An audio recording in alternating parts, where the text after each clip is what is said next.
En el corazón de Manhattan, en una torre de acero y cristal que perforaba el cielo, se encontraba el santuario del poder corporativo de una de las discográficas más influyentes del planeta. La sala de juntas era un estudio del minimalismo gélido, una larga mesa de mármol pulido, sillas de diseño que parecían más instrumentos de tortura que de confort, y una pared de cristal que ofrecía una vista panorámica y dominante de la ciudad. Este no era un espacio concebido para la creatividad, sino para la disección de la misma. Era una arena donde el arte era despojado de su alma y analizado en hojas de cálculo, donde las musas eran interrogadas bajo la dura luz de las proyecciones de ventas. La atmósfera, deliberadamente intimidante, estaba diseñada para recordar a cualquier artista que, sin importar cuán grande fuera su fama, en esta sala no era más que un activo en un vasto y despiadado portafolio financiero. Sentado a la cabecera de la mesa, como un monarca en su trono de hielo, se encontraba el ejecutivo, un hombre forjado en la pragmática brutalidad de la industria, cuyo evangelio eran los márgenes de beneficio y cuyo único idioma era el del dinero. El narrador omnisciente podía leer más allá de su traje impecable y su sonrisa condescendiente. Podía ver el profundo desdén con el que observaba la apasionada presentación de Shakira. No escuchaba sus argumentos, simplemente procesaba su presencia como una variable en una ecuación de mercado. Para él, la complejidad cultural y la profundidad intelectual de la artista eran irrelevantes, un ruido de fondo que distraía del único dato que importaba, la capacidad de su cuerpo para generar un éxito de verano. En su mente, Shakira no era una compositora ni una estratega, sino un producto exótico cuya fórmula ya había sido perfeccionada y que ahora neciamente intentaba alterar. Frente a él, Shakira era una fuerza de la naturaleza contenida. No había llegado a la reunión como una simple estrella del pop, sino como una académica defendiendo su tesis, armada con un arsenal de datos, referencias históricas y análisis de mercado. Presentaba su visión para un nuevo álbum, un proyecto conceptual que entrelazaba el empoderamiento femenino con las complejas fusiones rítmicas de sus dos herencias, la colombiana y la libanesa. Hablaba con una calma elocuente, su pasión intelectual ardiendo bajo una superficie de profesionalismo absoluto. Los ejecutivos más jóvenes la escuchaban cautivados, sus mentes abiertas a la posibilidad de la innovación.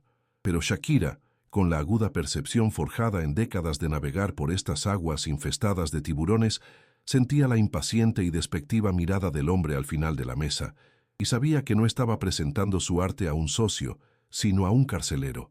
Cuando la última palabra de la meticulosa presentación de Shakira se desvaneció, el silencio que quedó no fue de contemplación, sino el preludio de una ejecución. El ejecutivo senior, que había permanecido inmóvil, como un depredador acechando a su presa, exhaló un suspiro largo y teatral, un sonido cargado de un desdén tan profundo que pareció absorber toda la energía creativa de la sala. Dejó caer su pluma sobre la mesa de mármol, y el chasquido agudo y solitario resonó como un martillazo de juez, un veredicto final que declaraba cerrada la sesión de la creatividad y abierta la de la cruda realidad comercial. Una sonrisa paternalista, el arma más afilada de su arsenal de condescendencia, se dibujó lentamente en su rostro mientras se reclinaba en su silla, adoptando la postura de un monarca, a punto de recordarle a una súbdita cuál es su verdadero lugar en el reino. El narrador omnisciente podía leer en su mente la fría satisfacción de quien está a punto de reafirmar el orden natural del universo tal y como él lo concebía. Shakira, Shakira, comenzó.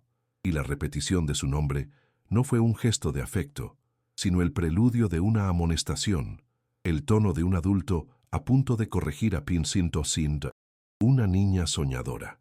Adoramos tu pasión, de verdad que sí, pero seamos honestos.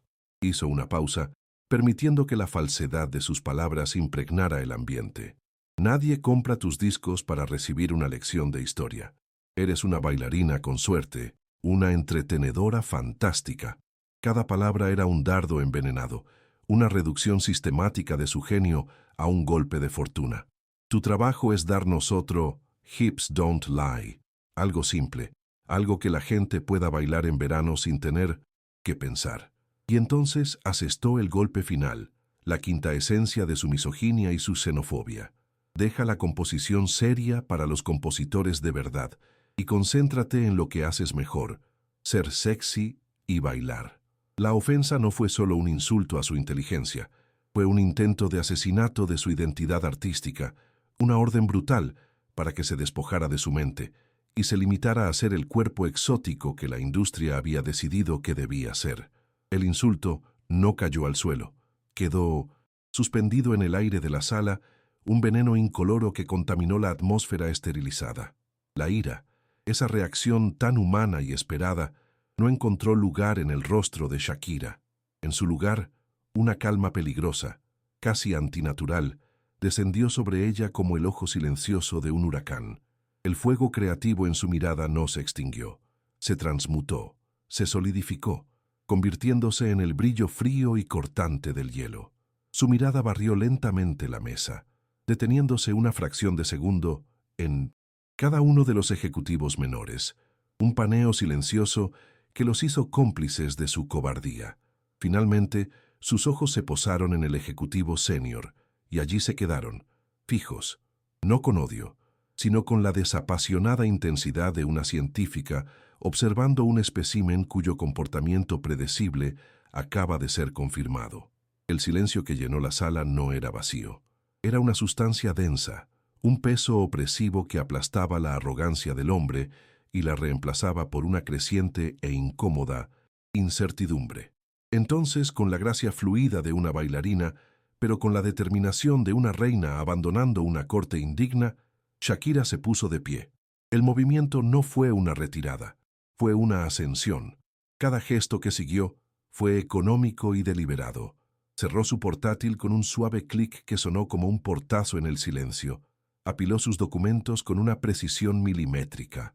No había prisa, no había furia, solo un control absoluto que era, en sí mismo, un acto de poder y un presagio de la tormenta que se avecinaba.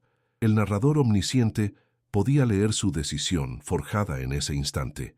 La batalla no se libraría en esta sala estéril con palabras que pudieran ser tergiversadas. Su respuesta no sería una defensa, sería un arma. Cuando finalmente habló, su voz era tranquila, casi un susurro, pero cortó el silencio como un diamante corta el cristal. Gracias por su tiempo.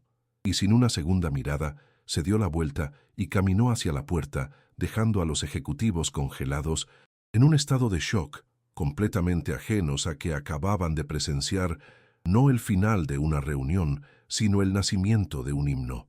La puerta de la sala de juntas se cerró tras ella, no con un portazo de furia, sino con un clic suave y definitivo que selló el fin de una era y el comienzo de una guerra. Shakira no se refugió en la limusina para llorar o gritar.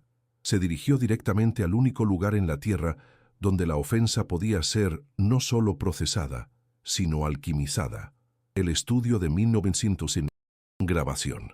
Este no era un simple espacio de trabajo, era su santuario, su laboratorio y su arsenal. Un útero de acero y cristal insonorizado del mundo exterior, donde el dolor se gestaría no en lágrimas, sino en un himno de batalla. Al cruzar el umbral, dejó atrás a la diplomática corporativa y despertó a la estratega, a la compositora, a la loba. El aire del estudio, denso con el silencio de la creatividad expectante, la recibió no como a una víctima, sino como a una generala a punto de trazar el mapa de su contraofensiva más brillante y devastadora. Se sentó frente a la consola de mezclas, no para componer de inmediato, sino para dejar que el insulto resonara en el silencio, para analizarlo no como una herida, sino como una materia prima. Bailarina con suerte. Deja la composición seria para los de verdad. Sé sexy y baila. Cada frase era una bala, y ella, con la precisión de una cirujana, comenzó a extraerlas una por una. La rabia inicial, blanca y caliente, fue contenida, enfriada y destilada hasta convertirse en una energía pura y gélida, en una determinación cortante como el diamante. Decidió en ese instante que su venganza no sería un grito visceral, sino un jaque mate intelectual. No respondería con emoción, sino con una demostración tan abrumadora de su genio, que la ofensa se convertiría en un simple y patético pie de página en la historia de su triunfo. La transmutación había comenzado. El primer pilar de su manifiesto sónico sería la letra, y concibió su estructura como la de un caballo de Troya. En la superficie, crearía un ritmo irresistible, un cebo para las masas y las pistas de baile, cumpliendo irónicamente con la estúpida exigencia del ejecutivo. Pero en su interior, en su ADN lírico, escondería un ejército de dobles sentidos, de referencias cultas y de verdades afiladas como cuchillas. Cada línea sería una refutación directa, cada estrofa un desmantelamiento de la misoginia y la xenofobia que había sufrido.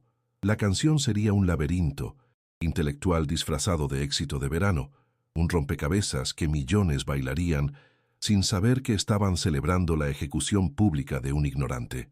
Sería su obra maestra de la ironía, una venganza servida en un plato que no solo estaría frío, sino que además sería irresistiblemente bailable. El concepto central cristalizó en su mente a través de una poderosa metáfora, la loba. No la loba herida que aúlla a la luna, sino la líder de la manada, la cazadora inteligente y autosuficiente que no pide permiso y no rinde cuentas. Esta imagen se convirtió en la antítesis directa de la bailarina con suerte que el ejecutivo había intentado imponerle. La loba no depende de la suerte, crea su propio destino. No es un objeto para ser mirado, es un sujeto de poder. Comenzó a tejer esta metáfora a lo largo de la canción, contrastando la independencia salvaje del animal con la jaula domesticada de las expectativas de la industria. Cada referencia a la loba sería un recordatorio de que ella no era una mascota exótica, sino una fuerza de la naturaleza que no podía, y no sería, domada por hombres mediocres en trajes caros. Para fortalecer su argumento, su mente se sumergió en la historia, buscando los ecos de su propia lucha en las vidas de otras mujeres subestimadas a lo largo de los siglos. Pensó en Juana de Arco, llamada loca antes de convertirse en santa, en Marie Curie, a quien le negaron el reconocimiento inicial por ser mujer, en Sor Juana Inés de la Cruz, silenciada por atreverse a ser una intelectual. No las nombraría explícitamente en la letra, pero sus espíritus indomables se convertirían en las madrinas invisibles de la canción. El tema no sería solo su historia personal, se convertiría en un himno transhistórico, un coro de todas las mujeres a las que alguna vez se les dijo que su cerebro era menos importante que su belleza, que su voz era menos valiosa que su silencio. La canción sería su respuesta, y también la de ellas. Y entonces, en un destello de pura genialidad semántica, la frase clave se materializó. La frase que actuaría como el eje gravitacional de toda la canción, el gancho que sería a la vez un eslogan pop y un manifiesto feminista. Las mujeres ya no lloran, las mujeres facturan. En esa simple línea condensó un cambio de paradigma completo. Era la declaración de independencia emocional y, crucialmente, económica. Era la respuesta definitiva a la idea de que una mujer despreciada debe retirarse a la esfera privada del dolor. No. La nueva respuesta era tomar ese dolor, esa falta de respeto, y convertirla en poder, en capital, en un imperio. Era la bala de plata disparada directamente al corazón del patriarcado corporativo. Una frase tan potente que sabía que no solo definiría la canción, sino que redefiniría una conversación cultural a escala global. Con la arquitectura lírica ya diseñada, Shakira se centró en la identidad sónica de su respuesta. Rechazó la idea de un productor pop convencional que pudiera suavizar sus bordes. Necesitaba un sonido que fuera tan intransigente como su letra, y solo había un nombre en su mente: Bizarrap. El productor argentino era la encarnación de la nueva guardia, un genio del underground digital cuyo sonido crudo, agresivo y minimalista era la antítesis de la fórmula radiofónica que el ejecutivo anhelaba. La elección fue una declaración de intenciones. Se aliaría con la vanguardia, con el futuro, para demostrar cuán obsoleto y desconectado estaba el pasado. La sesión de 1900 Bizarrap no sería solo una colaboración, sería el vehículo sónico perfecto para su venganza intelectual, un sonido tan moderno que el ejecutivo ni siquiera tendría el vocabulario para analizarlo. Una vez en el estudio con el productor, La primera capa que exigió Shakira fue la de sus raíces colombianas, no como un adorno folclórico, sino como el cimiento rítmico de la canción. Pidió una base de cumbia, pero no la cumbia tradicional y nostálgica. Quería una cumbia digitalizada, distorsionada, una versión mutante que llevara el alma de Barranquilla, pero que sonara a un futuro distópico. Era un acto de reapropiación cultural. Tomó el mismo sabor latino que el ejecutivo intentaba mercantilizar y lo convirtió en un arma sónica, un ritmo complejo y sincopado que demostraba la riqueza de su herencia. Era una forma de decir, esto que desprecias, esto que intentas reducir a un cliché, es la fuente de un poder que nunca podrás replicar ni comprender. Inmediatamente después, sobre la base de la cumbia futurista, añadió la segunda capa de su ADN musical, la percusión del dabke libanés. Este no era solo un ritmo, era el sonido de las bodas, de las celebraciones comunitarias, un pulso terrenal y poderoso que hablaba de una herencia milenaria. La fusión del tambor derbaque con los sintetizadores de Bizarrap y la güira de la cumbia era una declaración de identidad radicalmente compleja. Era la prueba sonora de que ella no era simplemente latina, sino una encarnación única de múltiples culturas. Esta fusión era su firma, su huella dactilar artística, algo tan personal e intrincado que refutaba por completo la idea de que compositores de verdad pudieran fabricar su esencia. Su propia existencia musical era el argumento más poderoso contra la ignorancia del ejecutivo.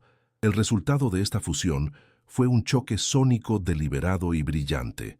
Los sintetizadores fríos y agresivos de Bizarrap, que representaban la modernidad y la rabia contenida, se encontraron en una batalla rítmica con la calidez terrenal de la cumbia y la fuerza tribal del dabke.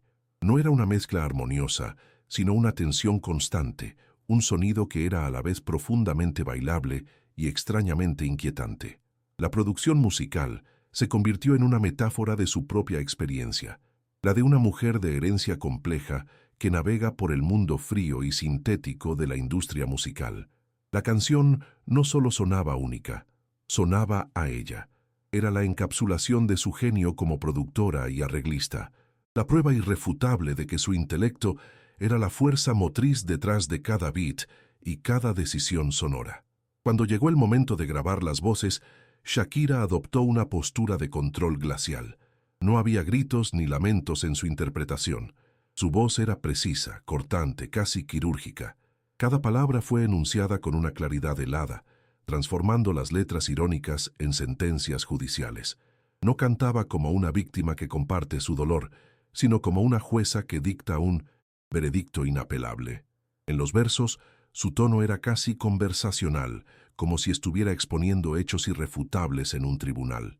En los estribillos, su voz se multiplicaba en capas, creando un coro de mujeres, un ejército sónico que cantaba al unísono.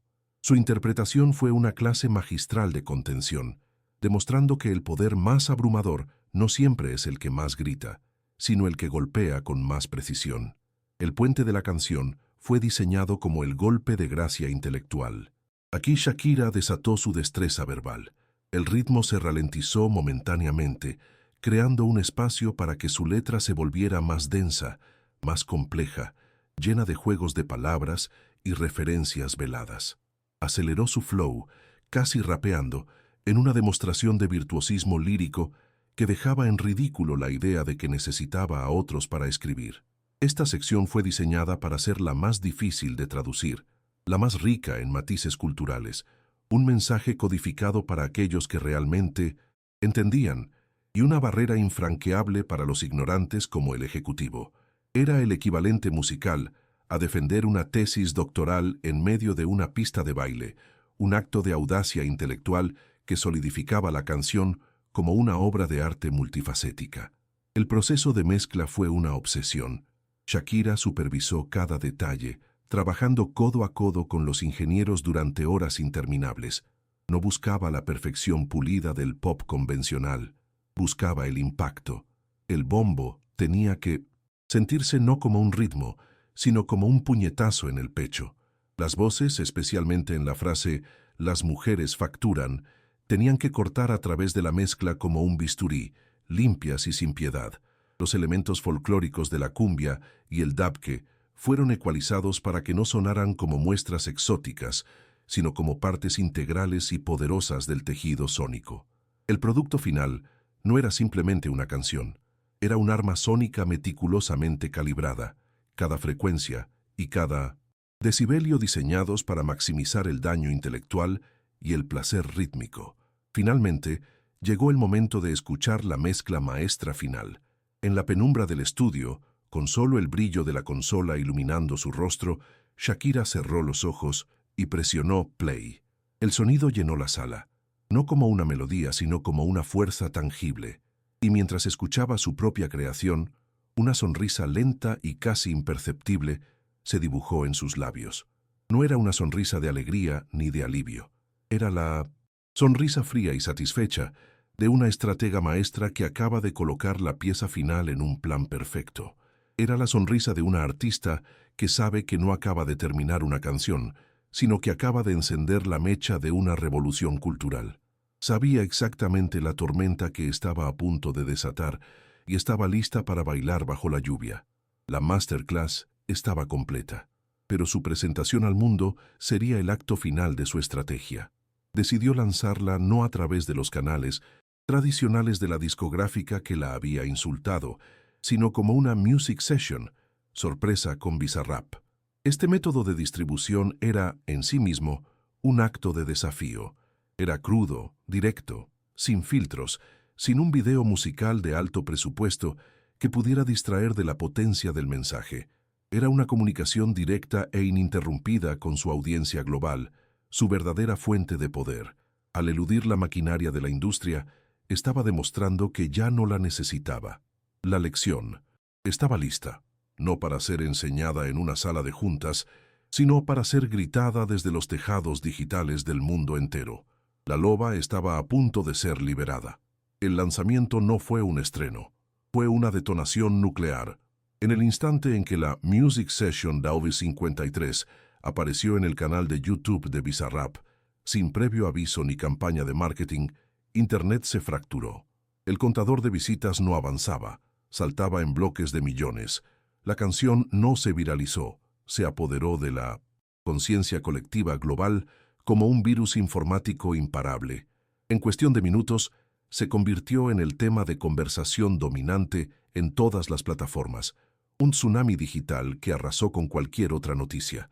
No era solo el ritmo adictivo o la producción vanguardista, era el subtexto, la audaz y brillante venganza que se desplegaba en cada línea. El público, con la inteligencia colectiva de una colmena digital, descifró el código al instante. La canción no era solo una obra de arte, era un recibo, una auditoría pública, el arma del crimen con la que Shakira estaba ejecutando la reputación de un hombre poderoso ante los ojos de cientos de millones de espectadores fascinados. Los récords de streaming no se rompieron. Fueron aniquilados, pulverizados, estableciendo un nuevo estándar de impacto cultural instantáneo. La humillación del ejecutivo fue un espectáculo de proporciones bíblicas. Su frase, su estúpida y condescendiente frase, bailarina con suerte, fue arrancada de la confidencialidad de la sala de juntas y lanzada a la arena pública para ser devorada por los leones. Se convirtió en un meme inmortal, un hashtag global, un chiste recurrente en programas de comedia nocturnos y la plantilla para millones de videos de TikTok que celebraban la genialidad de Shakira. Artículos de opinión en los periódicos más prestigiosos del mundo diseccionaban la misoginia de su comentario, contrastándola con la maestría lírica y musical de la canción que él había despreciado. Su nombre se convirtió en sinónimo de arrogancia corporativa y de ignorancia cultural. El narrador omnisciente podía sentir la presión aplastante que se acumulaba sobre él, no solo desde el exterior, sino desde dentro de su propia compañía, donde los teléfonos no dejaban de sonar con informes de ganancias extraordinarias generadas por la misma canción que él había intentado matar en la cuna. Se había convertido en el hazmerreír de la industria que una vez dominó. Acorralado, despojado de toda credibilidad, y enfrentado a una crisis de relaciones públicas de una magnitud sin precedentes, el Ejecutivo fue forzado a arrastrarse al Tribunal de la Opinión Pública. Su disculpa, emitida a través de un comunicado de prensa corporativo, fue una obra maestra de la cobardía. Era un texto sin alma, lleno de jerga legal y arrepentimiento prefabricado, en el que pedía perdón no por su ignorancia, sino por las palabras que fueron sacadas de contexto. Pero el mundo ya no le escuchaba. Su transformación fue completa, pero no fue una de redención, sino de impotencia. Dejó de ser un poderoso hacedor de reyes para convertirse en un ejemplo de libro de texto, en una advertencia andante sobre lo que sucede cuando un hombre mediocre subestima la furia y la inteligencia de una mujer extraordinaria. Ya no era un ejecutivo, era una nota a pie de página en la leyenda de la mujer a la que estúpidamente llamó una simple bailarina con suerte. Años después de su explosión inicial, la Music Session Bean 53 había trascendido el efímero reino del éxito pop para instalarse permanentemente en el panteón de los artefactos culturales significativos. La canción ya no era solo un éxito de radio, se había convertido en un objeto de estudio, un texto canónico diseccionado con fervor académico en las aulas universitarias de todo el mundo. En los cursos de estudios de género se analizaba como un caso paradigmático de la respuesta feminista a la misoginia corporativa. En las facultades de musicología, su compleja fusión de cumbia, dabke y electrónica se estudiaba como un hito en la música de fusión global, y en las escuelas de negocios de Harvard y Wharton, la estrategia de su lanzamiento se enseñaba como una clase magistral de marketing disruptivo y de cómo convertir el capital cultural en un poder económico abrumador. La bailarina con suerte se había convertido irónicamente en material de lectura obligatoria para la próxima generación de intelectuales y líderes mundiales, inmortalizando su intelecto en el único lugar que el Ejecutivo nunca pudo concebir, el canon académico. El tsunami cultural provocado por la canción forzó un cambio sísmico e irreversible en las placas tectónicas de la industria musical. El pánico se extendió por las salas de juntas. Ninguna discográfica quería ser la próxima en protagonizar una humillación pública tan devastadora. Se produjo una reevaluación fundamental de cómo se trataba a las artistas, especialmente a las latinas. Comenzaron a insertarse en los contratos cláusulas, informalmente conocidas en la industria como la cláusula Shakira, que garantizaban una mayor autonomía creativa y protegían a las artistas de la interferencia ejecutiva en la composición.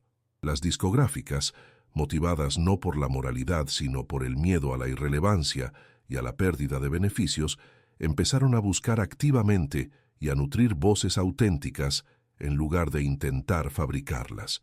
El incidente no solo abrió puertas para otras mujeres, demolió el edificio de la vieja guardia y obligó a la industria a reconstruir sus cimientos sobre un terreno de mayor respeto y equidad, demostrando que la autenticidad no solo era éticamente correcta, sino inmensamente rentable.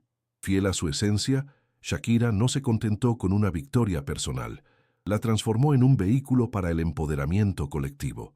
Utilizando una parte de las ganancias monumentales generadas por la canción, lanzó la iniciativa más ambiciosa de su Fundación Pies Descalzos hasta la fecha, un programa global de becas y mentoría, destinado a financiar la educación musical y el desarrollo profesional de jóvenes compositoras en comunidades desfavorecidas de todo el mundo. El programa fue diseñado específicamente para dar a las niñas las herramientas que a ella intentaron negarle: la confianza en su propia voz, el conocimiento para proteger su arte y la oportunidad de convertirse en las compositoras de verdad que el mundo necesitaba. De esta manera, el insulto de un solo hombre se convirtió en la oportunidad de toda una generación, y la respuesta de Shakira no fue solo una canción, sino un legado tangible de empoderamiento que resonaría durante décadas en las voces de las artistas que ella ayudó a levantar. Mientras tanto, el destino del Ejecutivo fue un lento y silencioso descenso a la irrelevancia. La disculpa pública no fue suficiente para lavar la mancha indeleble en su reputación. Se convirtió en un paria en su propia Industria, un fantasma en las reuniones, su nombre para siempre asociado a uno de los errores de juicio más catastróficos de la historia de la música pop. La presión interna se volvió insostenible. Unos meses después del escándalo, la compañía emitió un comunicado lacónico, anunciando que él dejaba su cargo para buscar nuevas oportunidades. Fue un eufemismo corporativo para un exilio forzado. Su carrera, antes un rascacielos de poder, se derrumbó en un montón de escombros. Se convirtió en una anécdota, una historia de advertencia contada en voz baja en los bares de la industria sobre el peligro mortal de confundir la calma de una mujer con debilidad y su baile con una falta de intelecto. Su nombre no fue olvidado.